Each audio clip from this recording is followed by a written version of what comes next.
Bentrovati al meteo. Inizio di settimana ancora con il dominio dell'alta pressione. Bel tempo dunque e il clima si manterrà caldo. Vediamo il dettaglio di lunedì 12 agosto.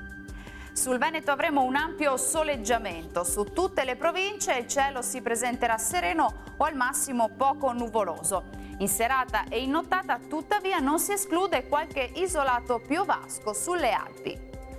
Temperature minime tra 21 e 25 gradi, massime sostanzialmente stazionarie, comprese invece tra 29 e 36 gradi.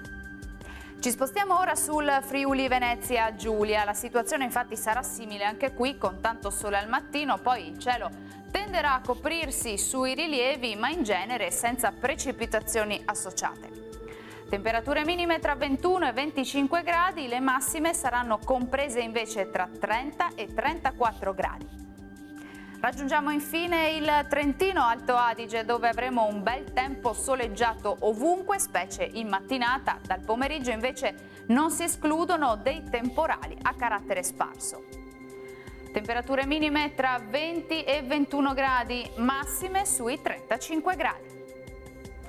Dal meteo di Antena 3 per ora è tutto, arrivederci!